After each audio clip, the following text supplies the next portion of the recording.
And I hate my old computer. All I right, think I'm in the everybody. process of killing it. Hello and welcome to the Aftershow Pussycat Cast number 13. When the students surpass the masters, we have begun. Well, we don't have to jump right into that because this is the after show. It's so casual. It's cash. It's soup's cash.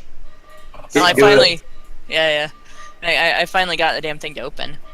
I think I might be in the process of killing this computer. I'm rough on these machines. It's like I end up with like 50 programs and tabs and stuff open all at the same time, and then when it starts to not be able to handle it, then I start closing things. So, You but the abuse your computer. yes, I am a cunt when it comes to like I abuse all of my machines, every single one. So students will defend due process of their accused peers in new national program. This is an article on the College Fix. Most students don't think about their rights until they're faced with a situation where they need these rights. With growing concerns about due process on college campuses, a civil liberties group is rolling out a new program intended to help students advocate for each other in campus judicial proceedings. The Foundation for Individual Rights in Education plans to start 10 campus organizations this fall under the banner Fire Student Defenders. Fire Student Network Director Molly Nochek told the College Fix in a phone interview. Student Defenders is similar to a 41-year-old nonprofit at Ohio University, Students Defending Students, that defends students accused of disciplinable offenses, where Nochek served as director as an OU student. Nochek told The Fix she drew inspiration from that experience and modeled much of FIRE's new program after SDS, which drew national notoriety after it sued the administration for blocking its cheeky t-shirts, "We get you off for free." The university settled and changed its speech code policy. So, well, that's pretty awesome. SDS uses volunteer student advisors who go with accused students to procedural interviews, administrative hearings, and university hearing boards and tell their peers about their rights as students. Similarly, the Student Defenders Program aims to educate fellow students on their rights and options, advocate for fair and clear policies and procedures, and advise and counsel students in the university judicial process. Participants help students prepare their classes as they go through the disciplinary process, actively advocate for them in hearings if their institutions permit it, and serve as a watchdog for due process and legal equity on campus. Their broader aim is to hold administrators accountable for their treatment of accused students who can be suspended or expelled for violating campus policies. Participants will also help students who have been arrested and face legal consequences, according to Nochek. Most students don't think about their rights until they're faced with a situation where they need these rights.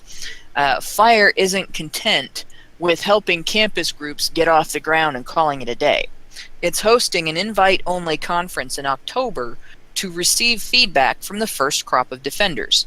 It held a similar conference in the past year for a handful of students who were involved in programs that resembled OU's Students Defending Students, Nochek said, in order to get their feedback on FIRE's proposed launch of Student Defenders. What sets FIRE's program apart from SDS and similar campus groups is that it provides materials for students to form clubs and helps them pursue their mission rather than operating its own clubs. While these groups have no formal connection to FIRE and will vary in size and structure, they will be united in their mission to promote legal equality and protect due process for their fellow students, FIRE said in its announcement of the program. The National Civil Liberties Group is providing would-be campus groups a guide to get them started, a sample constitution, directions on recruiting and training defenders and marketing help, including a $150 startup grant and a $150 startup grant and $50 advertising grant. Students that are starting student defenders groups this fall did not respond to Fix requests for comment. And that's the end of the article. The one thing I find interesting is that FIRE is kind of using the same system for helping for helping these startups that Sage Gerard started with Zenmen, where they don't necessarily run the groups, but they help the groups get started, like men's groups get started on campus, and we're going to assist them in promoting themselves and basically dealing with the process of getting started and obtaining membership. So this is a neat new program, and my first thought on this is this would actually be something great for law students to get involved in, because it's something that they might be able to later on put on a resume that they were involved in a program, in an on-campus program that allowed them to practice what they were learning. But sadly, like with how feminist is integrating with everything, having that on your resume might make some employers don't want to hire you. Employers maybe not, but law firms, I think law firms, those last bastions that, like, feminists aren't necessarily going to be able to prevent law firms from capitalizing on people's need for a defense, particularly since feminism creates a lot of that need for defense to begin with. Well, that's true. It's always going to be their bread and butter.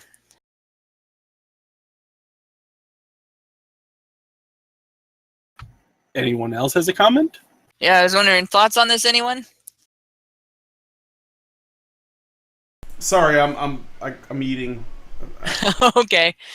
So Doge basically, needs Doge food. Doge needs food. it's a university, kind of a university.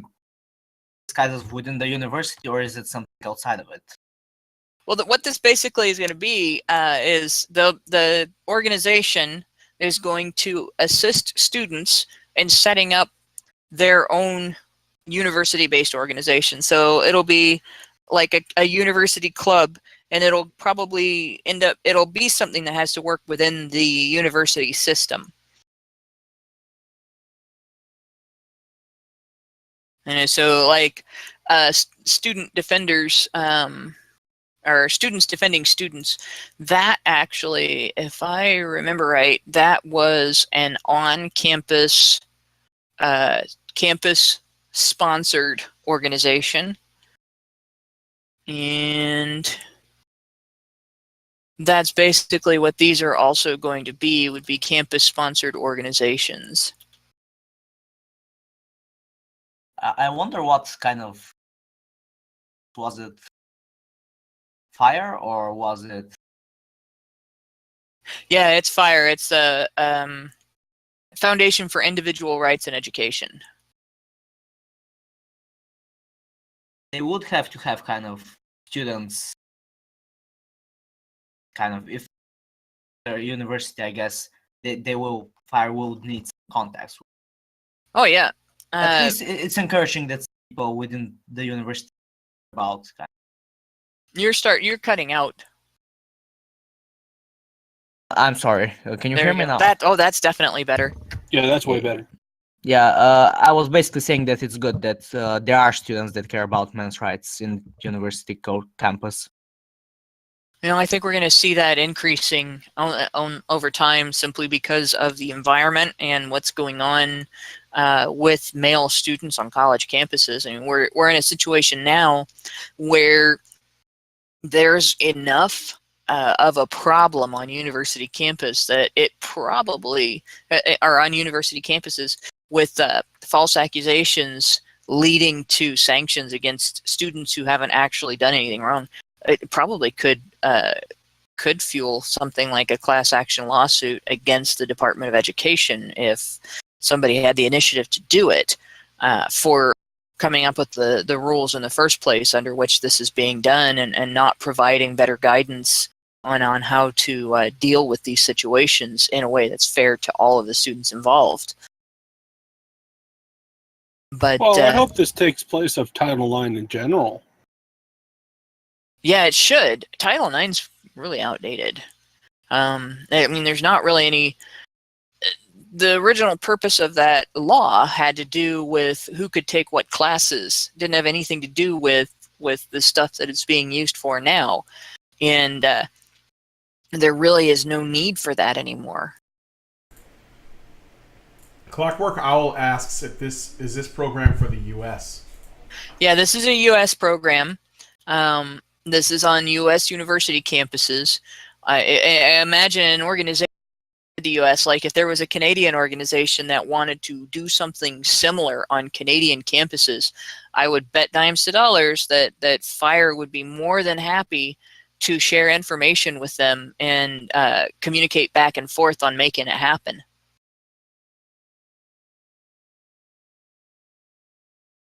Well, I'm happy that this is starting to happen now, especially with it's becoming dangerous to be a guy on campus now.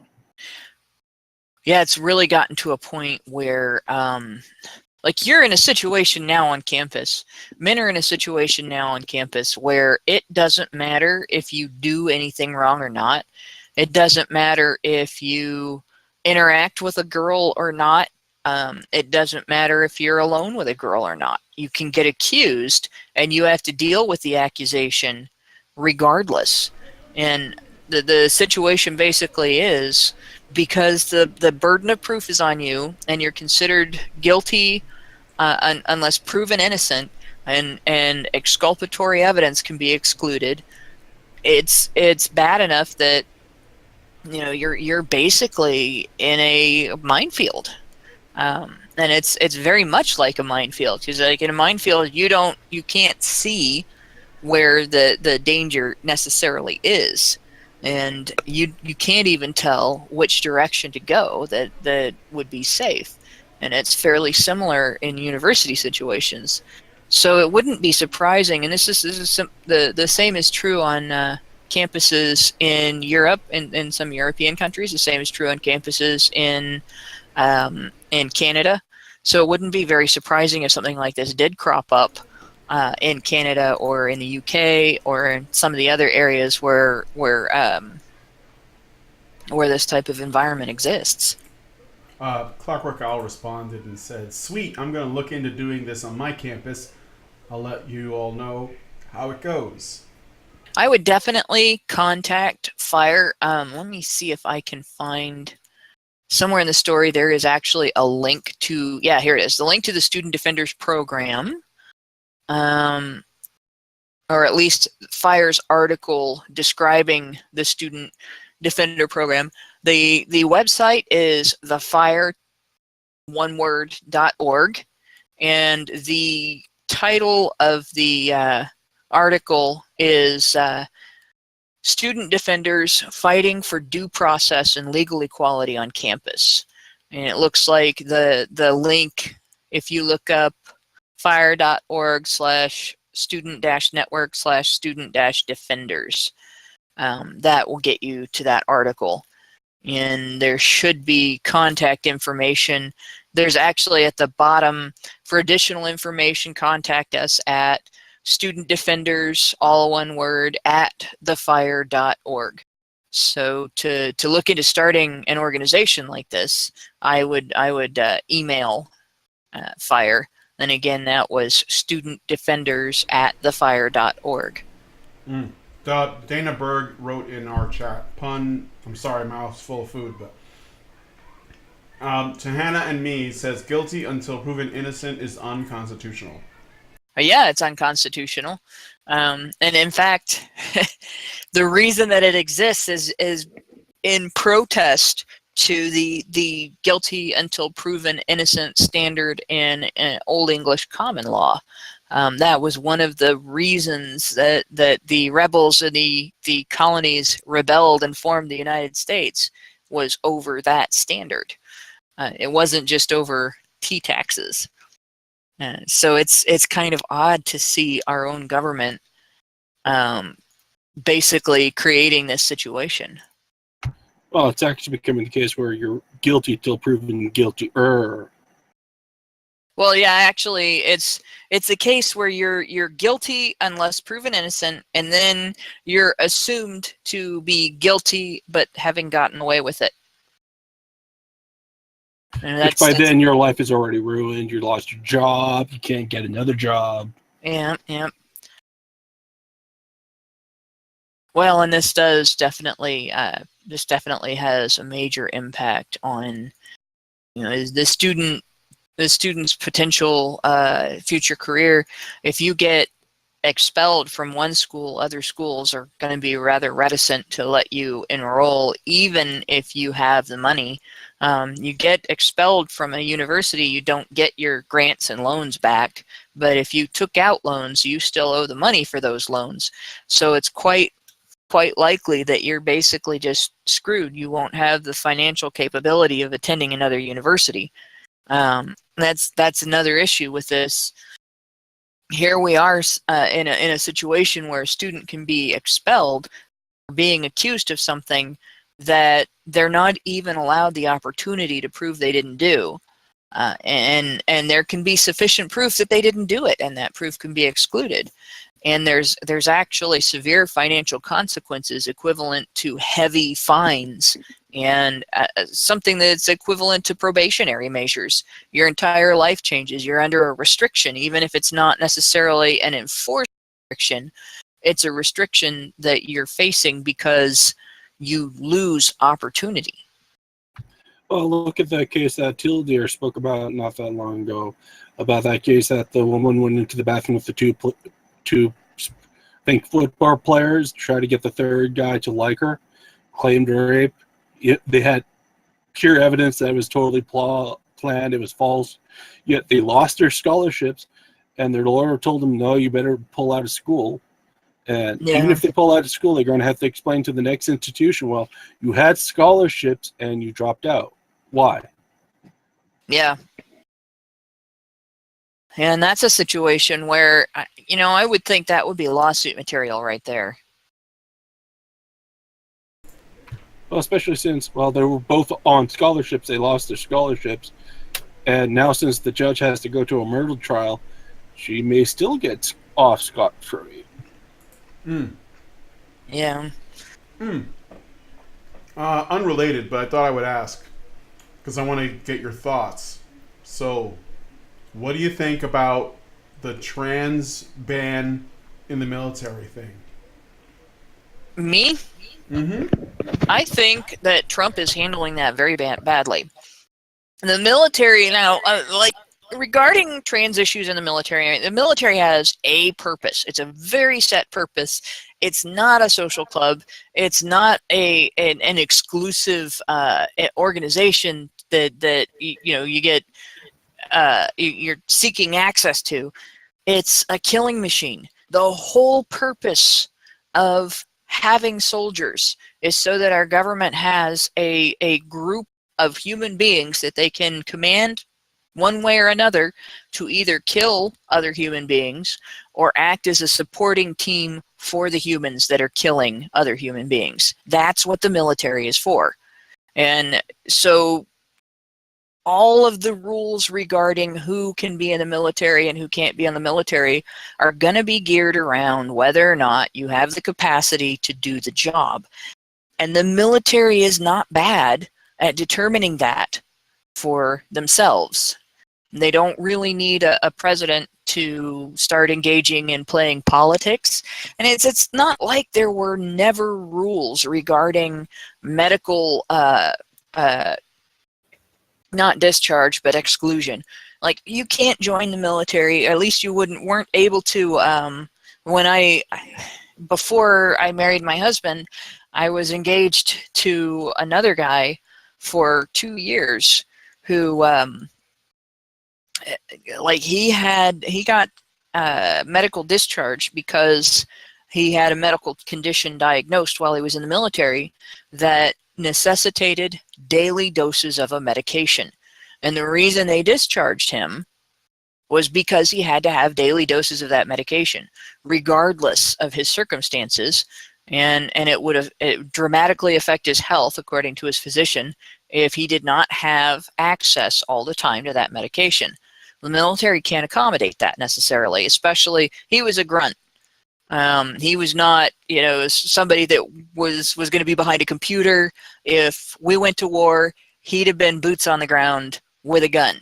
And this was, he couldn't do that job under that circumstance. You can be disqualified. Yeah, you can be disqualified for certain psychiatric medications.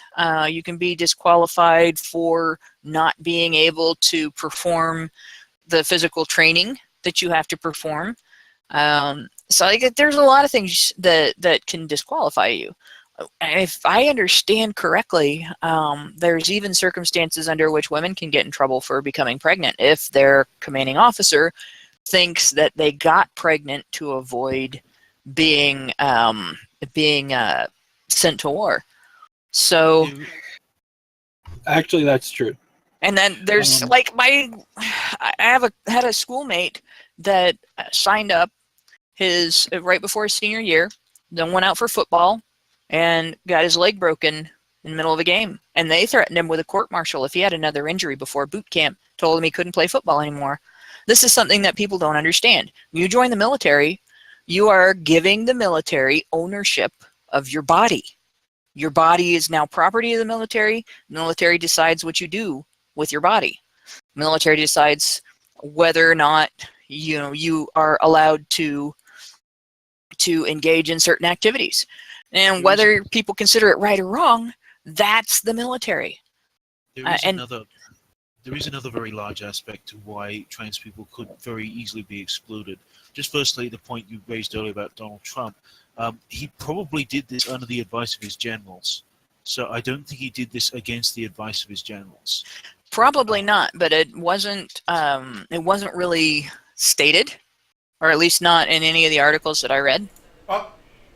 He well, actually, yeah. In the tweet, they didn't said, quote him. No, in the tweet he said it was his military advisors that told him to do this. Generals. All right. Well, Okay, did he say military advisors or did he say generals? Military advisors / generals, actually the commanders in the field. Okay, well then that says that the military needed this was a policy the military wanted, and they simply needed a commander-in-chief statement or the commander-in-chief authority behind it. Right, and also it's important to point out that this is not a brand new thing. Actually, trans people were excluded from the military before, and then Obama basically made a public thing where he's like, I'm going to let them join the military now, and that was like during his presidency, and now Trump is advised by his guys in the military to sort of take that back. So, well, this is a situation then where he has not communicated it in a way that's gotten across to everybody. In the tweet, if he has said that his military advisors were the ones that wanted this decision, this is something that I would have gone with a full conference and announcement. I don't think it would have mattered. They would have nailed him anyway.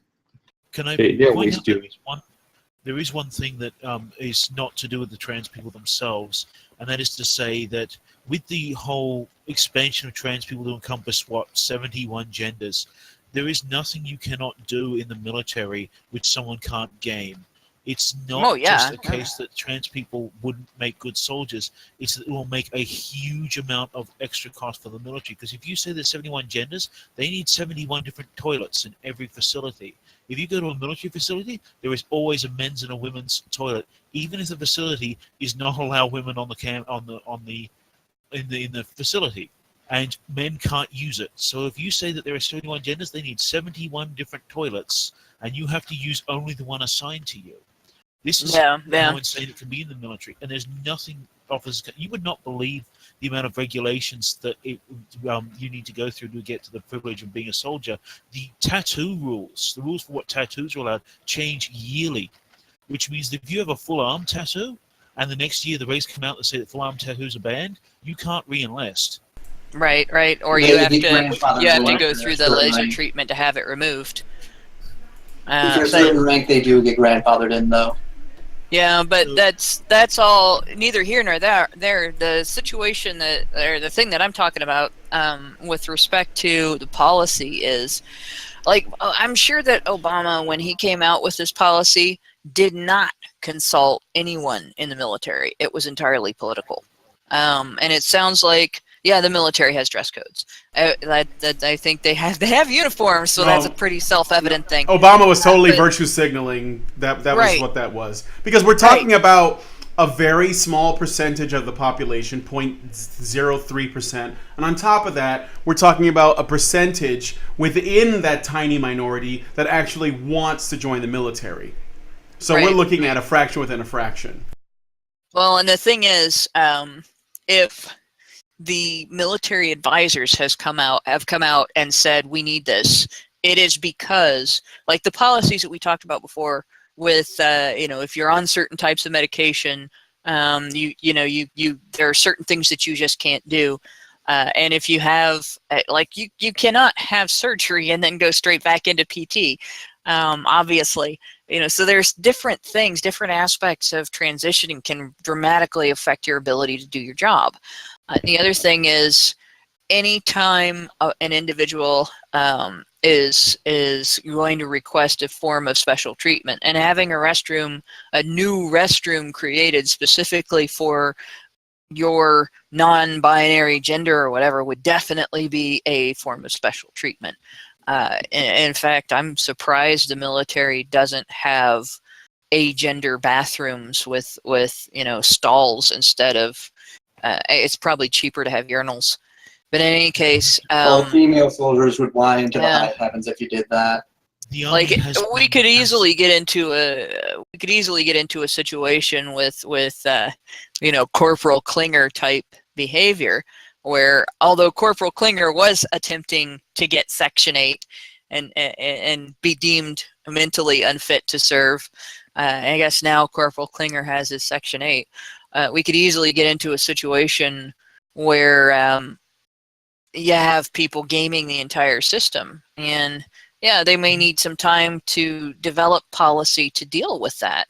And they may need, even though there are people who have come out and pointed out that they are transgender and they have served with honor and they have been able to do their jobs and everything, this policy may not be in place to address them.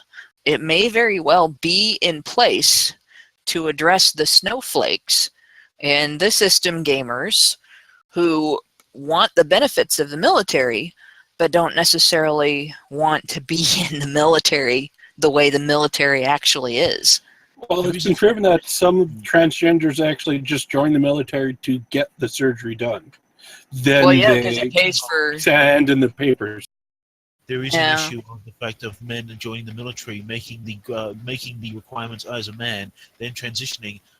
Trans women cannot meet the requirements. They lose so much physical ability after a while that if you joined as a man, then started to transition, you would not be able to keep up the standard just by transitioning. It just wouldn't happen.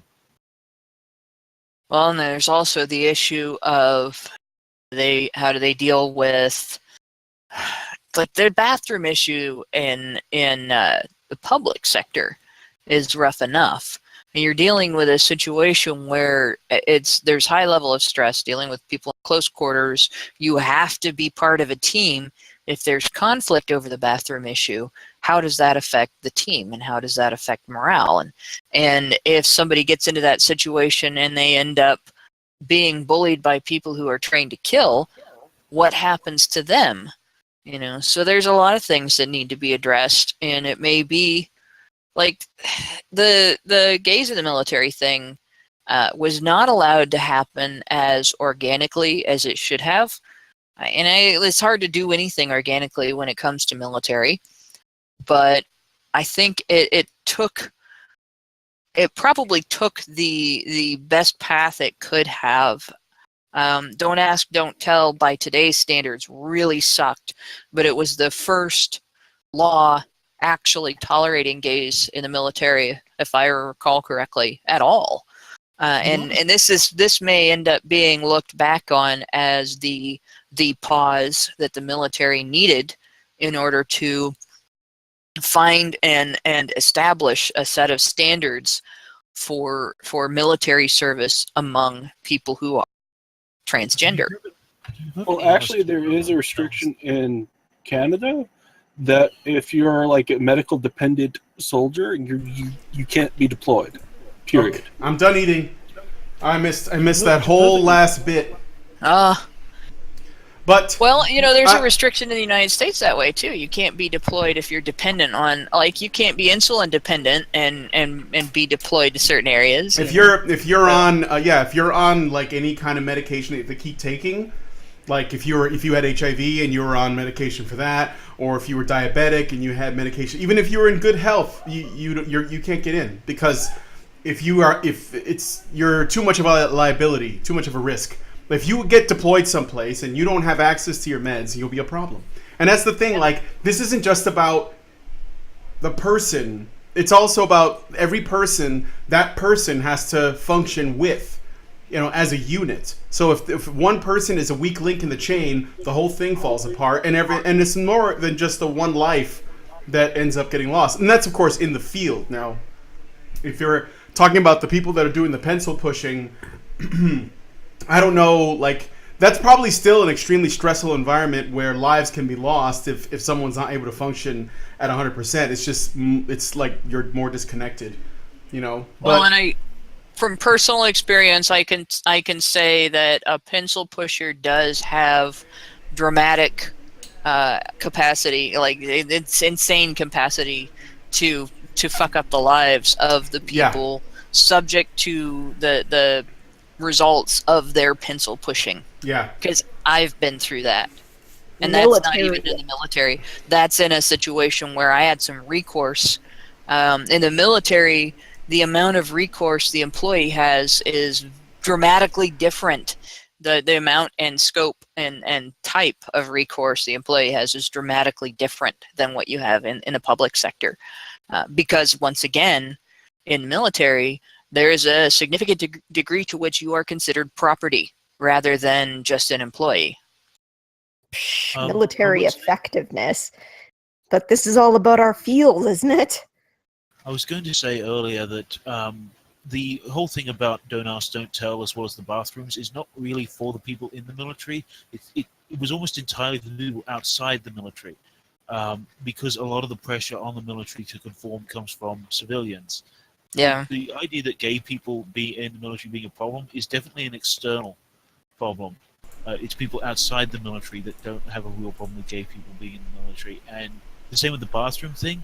The whole thing comes from a huge pogrom of trying to claim that the U.S. military and military in general are just a festival of rape, which means that they had to basically make sure that there was a bathroom where women could be completely away from men.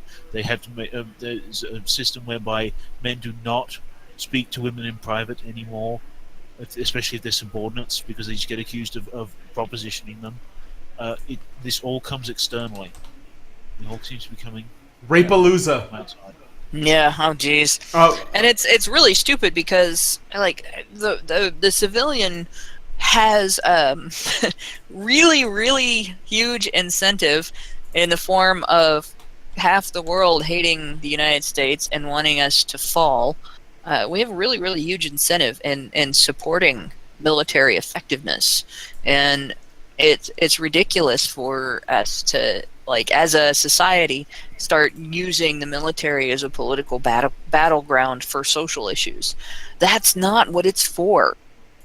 Well, and clearly, there was also the whole issue with women talking about wanting to get into the military, or people arguing that women should also be forced to sign up for the draft the same way that men should. And then as soon as there was talk about this starting to happen, you got backlash and people saying, oh, no, I don't want my daughters to have to do this kind of thing. Yeah. So, like, I have to wonder how much of this backlash is temporary until it gets reversed and they start asking people to sign up, and it's like all of a sudden, oh no, I don't want to be forced into this, but to say that we can't, don't you dare say that. It's funny. The act to introduce that was called the Draft American Daughters, and the acronym was DAD. Like, give a good signal to tell American dads that you shouldn't approve of this law. The whole point was actually for it to fail.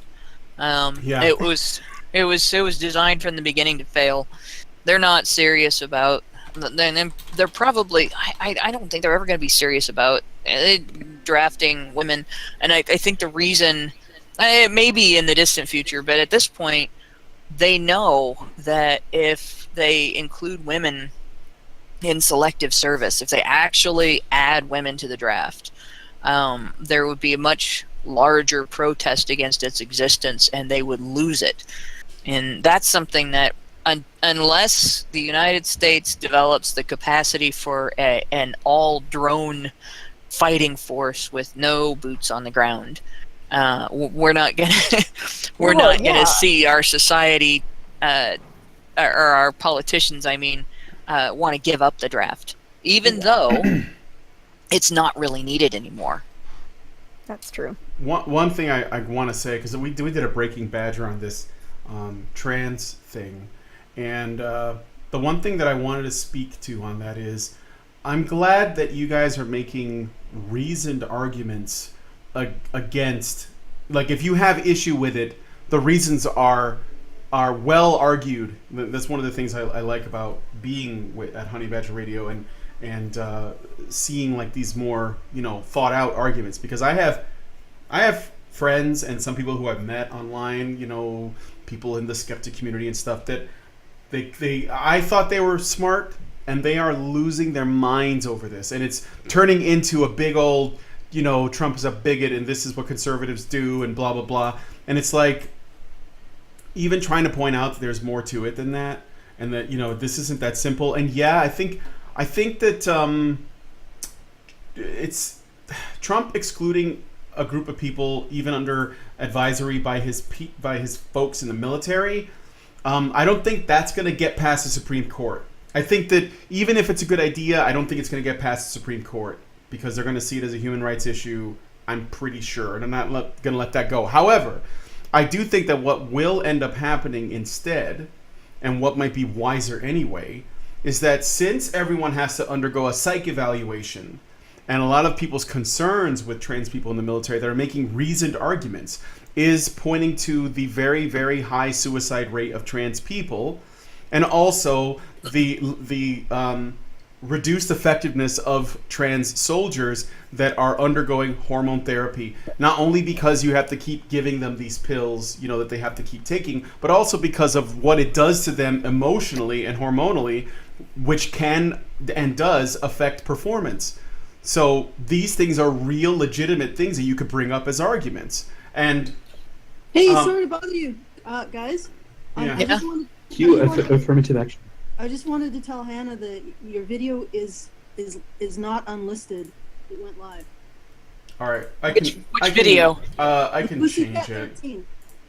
Okay, I will fix it. Okay. Or whoever. I got. Allison, you're not close enough to your mic. I have a completely different. I'll get out of here. We're gonna fix it. I can't hear you at all. That's okay. She just wants you to unlist the video. I usually leave it up for a little while so that people can get their comments in and then do it. So don't sweat it. That's what I do anyway. I was going to add on to what the Doge was saying. Brian was saying is that the immediate response to this is a number of people on places like Twitter trying to organize a mutiny in the army in response to this decision. Oh, that's not going to happen. Which is a great way of showing your mental fitness and your desire to serve. We're going to start a mutiny and try and rebel against the country. Yeah. Thanks, guys. Yeah, thanks. A day without women's in the military. One thing that I've seen about this is that people are saying that trans people are joining in order to have their surgery paid for. And I mean, I haven't really gone into too much effort to verify this, but if that's the case, like... I don't know that you can. I mean, I think that if you're in the military, since you become their property, they do pay for all of your services. But that's the thing, like, if you... The transitioning surgery is considered... It's categorized under cosmetic. So wait a minute. So are boob jobs, and I worked with a woman who got a boob job paid for by the military by going to a psychiatrist and getting the psychiatrist to inform the military that she was borderline suicidal over the size of her boobs. Oh my God. Size of her boobs. Well, that's a logistics nightmare, like a PR nightmare too, because normally they would not have paid for that. Yeah, well, this is a situation where if you can get a physician to say that not having the surgery will have a significant damaging effect on you psychologically, on your psychological health, and that it puts you at risk for surgery, that the military will pay for it. So it is possible.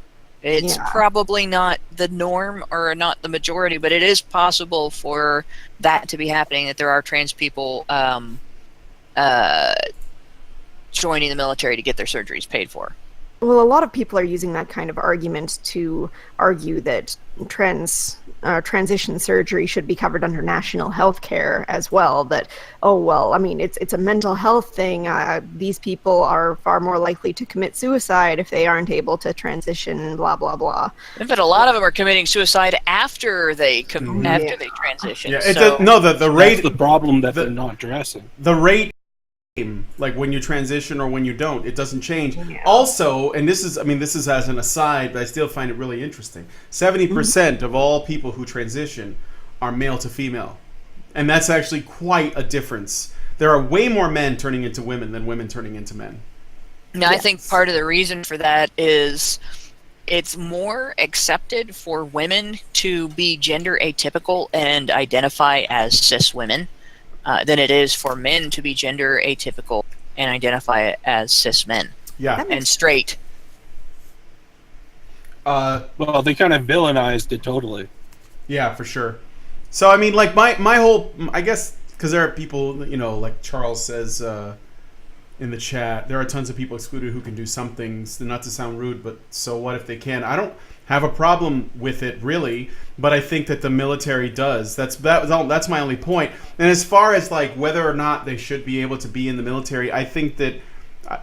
Like I said before, I don't think it's going to get past the Supreme Court. It's not going to work out. However, that's sort of irrelevant in a way, because if it comes down to the way that they've always done things, psych evaluations will weed out the people that are probably not going to be good for them, in addition to people who are going to need ongoing pharmaceutical treatments and their ability to serve. So a lot of trans people are still going to get excluded, because they often, gender dysphoria is considered a psychological disorder, and most of the time trans people don't only have gender dysphoria, they often have other disorders as well. So that stuff's going to come up if the psychiatric evaluations show that. And then what that means is basically, just like with humans, I mean, not that trans people aren't humans, let me put this another way, just like with cis folks that are trying to join the military, only the best of them are going to get in. So we're looking at a fraction of the population, which is 0.03% in trans people, and then a smaller fraction within that wants to join the military actively, and then a smaller fraction within that fraction that actually qualifies to join the military. And this is something that I'm going to reiterate: the military is not a club. No, it's not, and it's also not a public sector job. The military is a tool of the government, and you don't join the military like you join a club. You submit yourself to become property of the federal government to use as the federal government sees fit.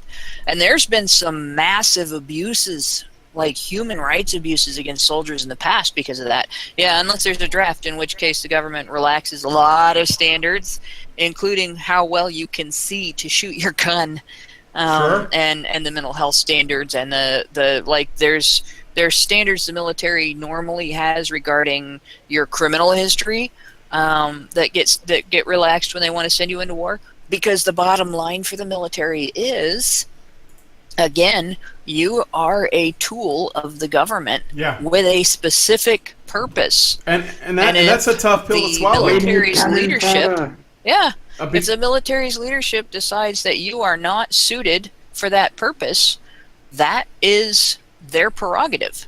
Yep. Bottom line. And it's another thing I hate to sound callous, but joining the military is not a civil right. Mm-hmm. Being accepted into the military is not a civil right. Becoming a soldier and having your personal shit accommodated as a soldier is not a civil right. No. You know, there are aspects of this is not a rights issue at all. That should apply regardless of military or not. But it's not a civil right to be there. And yeah, people used to pretend to be gay to get out of going to war, and they were still shipped off. I think that was shown in Patton. This is not a right. I think it was also shown in the movie Hair. That was one of those things that, you know, portrayed, I should say, in both of those movies. But there's also been people that have been, even in wartime, that have been court-martialed and dishonorably discharged for being gay. And there are people that have been court-martialed. I don't know about dishonorably discharged or not, but there have been people who have been court-martialed for failing to maintain their physical health. Mm-hmm. Even if they could do PT, you could get court-martialed for not taking care of your feet during World War I and World War II, because you had to march everywhere. Yep. You better take care of your feet. This is you can get kicked out for asthma, allergies, all kinds of small things. You know, like if you are a little bit of arthritis, out. If you find that you suddenly don't have like full range of motion in your foot, you're out. Like, so it doesn't. It's not about you. That's one of the things that I'm basically getting from this. It's not about you, and then the people who are getting so outraged and making this a human rights issue and an issue that the administration are full of bigots, and you know, they're transphobes and all this ad hominem non-argument shit. They're missing the greater picture, is that the military discriminates everyone for a multitude of reasons because it cannot afford not to. So unfortunately, as I said before, I wouldn't have done it that way because you're excluding an entire group of people without knowing how many of them are actually capable. However, if they boil it down to just doing psych evaluations and physical evaluations and the usual standards they operate by, there will be a lot fewer trans people in the military just based on their the stuff about information about their lifestyle medically and psychologically. It's going to prevent most of them from getting in anyway. Yep. And to be honest, military policy changes regularly, frequently. It gets updated based on new information. It gets updated based on policy A gets updated, and then policy B has to be updated because policy A was updated, and so on. And this may be a situation where they've put in a cookie cutter policy, which when I thought this was just something that Trump was doing what Obama did and just, you know, politically territorially pissed on the military because he could, you know, I was like, this is bad. But if this is something that the military asked for, that military leadership asked for, it may very well be that they are asking for time to address this issue. And in order to have that time to address this issue, they need a temporary cookie cutter policy so that they are not having to constantly deal with individual requests and individual situations and a lot of this political stuff that's coming up. Because one of the things that's happened in our society in the last several years is we've got this movement, this only me movement, I guess is the way I would put it. Only me and only my sensibilities and only my issues matter. And if you don't accommodate every little aspect of my personal sensibilities and my wants and my needs and so on, then you're a bigot. But I don't have to accommodate anything about your sensibilities and your needs and so on because I'm a minority and you're not a minority, and therefore you're wrong automatically if your sensibilities conflict with mine. That movement is the one pushing for rules to be made where there are not people in circumstances of need that would accommodate a circumstance that maybe doesn't even exist. That movement is the one that is demanding access to places for people that aren't necessarily even going into those places. And that movement is the one that is treating people with concerns as if those concerns are automatically prejudices. And that movement is the one that is ignoring when there are prejudices, that they frequently are prejudices related not to women, but to men. So this is a situation where the military is maybe looking at, we aren't geared to deal with that. We are geared to deal with issues related to war, and we don't need to have that as a distraction. So perhaps we need to have a cookie cutter solution right now while we create policy that will allow us to filter in people who can serve and filter out people who cannot, or who don't intend to. With one argument I've seen popping up on Twitter and some other social feeds is, well, they pay for men's Viagra, why don't they pay for the sex changes? But the Viagra doesn't. The Viagra's not for boners, though. Not in the military. Viagra is a blood thinner, and it's also used for other. It's not for the boners. It's so. Well, here's the thing. Here's the thing. What Viagra treats is a condition of unhealth. It is a condition of bodily dysfunction. Your body is functioning improperly if you need Viagra. All right, your body is not functioning improperly if you need a sex change. The sex change is not for the body, even though the body is what's getting treated. It's for the brain. Exactly. And it's not the same thing. Now, or at least it's not recognized as the same thing. And now that said, there are circumstances under which the military does pay for transition surgery, and that is if it is determined that there is a compelling mental health reason for it. And that actually happens with all kinds of elective surgery. Unfortunately, there are people that game that, like my former coworker, and that's going to happen. Any system with a set of rules like that's going to happen, and sometimes people will get caught, and often they will not. Well, I talked to one of my friends that is currently in the military, and he says, well, if these people need constant hormones to keep their transition permanent, what happened if they get caught behind enemy lines? Because he was in Afghanistan, and he was stuck behind enemy lines after a maneuver. He was there for 2 days. Yeah, if they don't have their... Well, here's another thing. You go to war with... Let's say there was some terrible circumstance under which we actually went to war with Saudi Arabia. And we have transgender soldiers that get sent to Saudi Arabia, and they end up captured. What's going to happen to them? Automatically. Most likely executed. Yeah, because the moment it's discovered that they are transgender, they're likely under... they would be killed if they're gays. They're not necessarily anti-trans. And they might be shipped off to brothels. Man, they could go through all kinds of torture. True that. Will there be a hashtag bring back our traps? Well, it's probably it's more PC than bring back our trannies, apparently. Should we end the after show? Yeah. Okay. Sure. Well, it was a good discussion. We also have a Breaking Badger. I think it'll be going up tomorrow, maybe, about this topic. Allison, Max, and myself talked about it.